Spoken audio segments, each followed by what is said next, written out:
What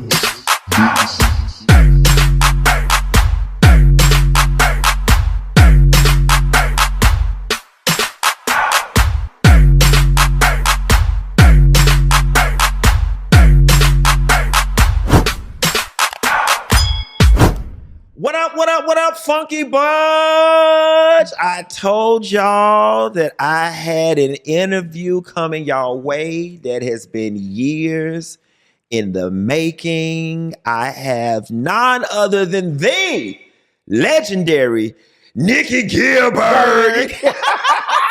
I got Nicci Gilbert in the building. Nicci Gilbert. What up, baby? Nicci, what is going on, my love? Oh my God, here for ABFF. I'm so glad that we had a chance to just, I was so excited when you called me. Yeah. I'm like, I'll be in Miami. Come hang out with you, girl. I've been wanting to talk to you for the longest. Listen, it's so much that I want to know, and you're the only person that can give us the answers. So we're going to get right on into this situation. My bad. Okay. Nicci, you're a Detroit girl, right? Yes, Detroit versus everybody. Detroit girls hustle harder. Detroit stand up. Detroit is so doggone raggedy. Detroit. You want to know something funny, Nicci? I historically do not like people from Detroit. What? Y'all is y'all rough. Now you know what? This is the first time that I've heard that, boo. Yep. Because everybody else I talk to is like, Detroit people so cool. Detroit. I'll say this: Detroit people are different. They definitely are, for me at least. Who are you? Well, no, I guess you can't tell me who you got. But listen, Nicci, it's funny. I love when I get to do interviews like this because as a young kid growing up in the 90s, I never in a million years dreamed that I would be sitting on a platform talking to the very people that I used to walk through the hallways of junior high school singing their music. And it's weird because when I run into people like you and I get this opportunity, it's very hard for me not to be starstruck or get stuck in like, it really is because for me, it's still like, oh my God, you used to listen to these people on the radio and now they're your friends, they're your peers, your colleagues. So this definitely does mean a lot to me to be able to sit down and talk to, one of the premier girl group singers of the 90s from Brownstone. Thank you. But speaking of Brownstone, Nicci, I don't know that if anybody's ever known your story. Walk me through. I'm just a black girl in Detroit. Bam, I'm in Brownstone. How did that happen? Well, first of all, thank you for having me here. Welcome. And I love the digs. New studio is off the, Yes. You're doing it. We trying to move on up in the world. Honey, so congratulations. So growing up in Detroit, I was a chubby, my mom was a jazz singer, right? Okay. So Detroit which is why I'm so shocked that you don't have, Motown, Detroit, you got to go to Detroit with me. Okay. Then you'll have a whole nother experience. You're not going to take me to the rundown part where all the factories. Take you to the hood. But listen, let's not talk gentrification. We'll get into because they buying up Detroit from what I just saw. No, baby, Detroit's real estate market has outpaced Miami. I can believe it. So it's clear. I can believe it. But yeah, I just, I was a theater kid, right? Susan Story. Remember Lean on Me? Mr. Clark. That was your high school? No, well, she was a white woman, a Scottish woman, right? And she created a drama class and just really embraced a lot of us. I had friends who were just discovering their sexuality, in the early 80s. We were in school. It wasn't a, thing to be, Right. So she was really, embraced the alternative lifestyle and the theater kids and whatever. We had a wonderful, wonderful motivational person in my life who motivated me to sing and entertain outside of my mom, who was a jazz singer. My dad worked for Motown. And I just was always creative. Okay. I always baby, we'd be doing talent shows in the living room. Baby, we'd be, I'm like, okay, cousin, we're going to write a script. You going to play the dog. I'm going to be there. So, yeah. And so did you always know that you wanted to be in the business? Absolutely. Did you? Was there was no other dream of what you wanted to be when you grew up? Well, I wanted to be an actress first, right? So that was my first love. I wanted to act. And then they're like, no, honey, you got pipes. You got to sing. So I got in the choir, got a theater scholarship, actually. Okay. So that was my thing to Eastern Michigan. And then saw Dead Poets Society with my best friend, Dwayne. It was like Carpe Diem, seize the day, do it while you're young. So, honey, we took our Pell Grant money, we came to California, and the rest is history. Are you serious? That's really what happened? Yes, you took your financial aid money. I said, we ain't got to emphasize that. You took your financial aid money. And y'all went to LA and just what? Just well, we were going to go to school and the things occurred. So we're like, right. Wait, they already gave it to us. So, right, we might as well get a ticket. So, yeah. Wow. Yeah. And walk me through that. So how fast from the time that you went to LA did you get some forward motion? So it was a struggle, we're beating the pavement, you know what I mean? But I never wanted to be a solo artist. It was always like I wanted to do a group, right? So when I first got there, it was about, I will never forget. We sat outside of like Paramount Studios, outside the fence, just waiting to see somebody. And I think we saw Tony Danza. They were doing whatever that show he was on. And we screaming like, who's the boss? Like, can you give us an audition? Like not understand, just green and just from Detroit and just not know. Initially, we moved to Hollywood. That was the scariest shit in the world. I was like, why are we here? And I just remember my cousin. So I had a cousin who was all about education. She's first sorority person to join a sorority in our family, first person to graduate. And I will never forget the words. She was like, you're leaving school on a scholarship to go pursue a career. Are you out of your mind? If you ever come back, you'll be back. And when you do, I'm going to talk about your ass. You had one cousin that just light you up. And I just remember hearing her in my head. So whenever I wanted to give up, I was like, yep. You knew you had to make it. She wasn't going to be laughing and talking to me. So you go from sitting outside of Paramount. Tell me how the group gets formed and how you ended up on our radio. Oh, my goodness. First of all, God gets all the glory, period. But just opportunity and preparation, I think. I decided that I wanted to be in a group, so I put an ad in the drama log. It was a free paper. And I remember, honey, getting evicted. I was sleeping on Dwayne's floor. He was about to get evicted. And I was like, we have to do something. So I had auditions. And Debbie Reynolds Studios, never forget. And that is where Maxie and Mimi, there were 5 of us initially because I think it was Barry White's niece. I can't think of her name right now. Forgive me. And this girl, Selena from New York, who was friends with Maxie. And I chose the women to be a part of the group. I started writing the songs for the demos and whatnot. We started going around beating the pavement. We had gotten offered demo deals.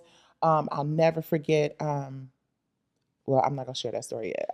I probably shouldn't because the person, rest in peace. But eventually, Maxie, we were walking down the street in Melrose, right? And Maxie had this long, beautiful weave. We can say that. And this guy was like, "You're drop dead gorgeous. Will you be the lead in my video?" And Maxie was like, "Nicci, they want me to be the lead in the video," and I'm just like, "Girl, do it," because they probably got some money. You know what I'm saying? Right. So we do the video. A tire blows out on one of the 15 passenger vans. So the little kid whose parents was producing the video was driving the other van. I said, I'll stick around with him, network a little bit. I was always a little businesswoman. And turns out he left me. Nobody ever came to get us. Maxie went to continue to get the shot. She went home, left me stranded in the desert. I'm walking literally in the middle of nowhere. I mean, there was a small town, crying like, Lord Jesus, if you get us out of this. Saw a police station, called Mimi. She drove 2.5, 3 hours to pick me up. The next day, to make up for having me stranded in the desert, the guy was like, I want to introduce you to my friend Barry Kolsky. Now it was just a courtesy meeting. So we met with Barry. We played our music. We sang our little songs upstairs at Emerald Forest. And he was like, it's cool. It's not really what we're looking for. And on the way out the door, and it's funny because it kind of looks like where we are now. He was up in the loft. We coming out, leaving out. There were 2 women, Marla McNally and Linda Blunt. And they were like, what was that we were listening to upstairs? And me and my You Don't Like Detroit ass was like, us, songs we wrote. She said, you wrote those. We sang for them. They said, come back. We're going to take you to meet somebody. Next day, well, not next day, a week or so later, they took us to meet Jerry Greenberg. And then that led to a meeting with Michael Jackson. And that led to just opportunity and preparation. Wow. We were literally on our way out the door. He was like, thanks, not what we're looking for. And they were owners. They were his bosses. And they were like, no, we like it. We like that. We liked it. You wrote that? Come back. So give me, I've heard you before in other interviews mention, I think one time, I can't remember what I was watching, but you said something along the lines of like, we were like one of the first groups Michael Jackson co-signed, or we were the first group that Michael Jackson signed. So what to was, MJJ, what was the first group? So when we heard you on the radio, when we heard Brownstone for the first time on the radio, y'all were under Michael Jackson's tutelage? Absolutely. And what's really crazy is imagine calling back and being like, Ma, I got a record deal with Michael Jackson. Baby, listen, I'm your mama. You ain't got to lie to me. I understand you out there. You can stay, but you don't have to make stories up. No, really serious. And what's crazy is we didn't know it was Michael. We auditioned in the room, dark room, don't say nothing, go and sing the song and leave. And I remember Maxie and I had done our publishing deal, so we got us a little apartment. We did not have a phone. Maxie went to the payphone. She came back waking me up. Oh my God, we got the record deal. And I'm like, okay, well, wait, well, what? Who is it, Sony? She's like, you're never gonna believe who it is. And that's when she told me it was Michael Jackson. We jumping up, screaming, losing our minds. Family and friends in Detroit did not believe us until that Jet magazine came out. And they saw that Jet magazine in that grocery store. And my mama bought up every copy and was like, you were telling the truth after all. Wow. Yes. Wow. So what was it like working with Michael? Like, did y'all work closely with Michael, or was it just okay? No, we did. It wasn't like he was in the studio like, sing this note, Nick. Okay. But what he did do is listen to every record. What Okay. he did do is send us notes about, like, well, maybe not every record, but most of the records that were on the record, because we did lots. And I remember very specifically, we were at like one of those. We used to have these. They were like record conventions back in the 90s, right, where you break your music. And I remember, and there's actually a picture of it online right after we had the conversation, but I remember him saying, I'm so proud of y'all, blah, blah, blah, blah. And I was like, yeah, I'm nervous. And he's like, don't be nervous, be great. That's why we signed you. Go and be the incredible people that I signed you to be. Wow. And he was like, you've already got it. And they allowed us to just create our own record. We went to New York, living it up, not knowing that shit was coming out of our budget. Just running up the tab. Just running up the tab. You know what I'm saying? Like, right, I'll never forget. It's got to be like, recouped. y'all better walk, right, recouped, right? But still, whatever. That's a whole nother conversation about the recoupment. But yeah, I just remember having freedom, artistic freedom. Wow. Yeah. The 90s was a time to be alive in girl group music. Yes. And, I obviously, this about me. I love good old R&B tune.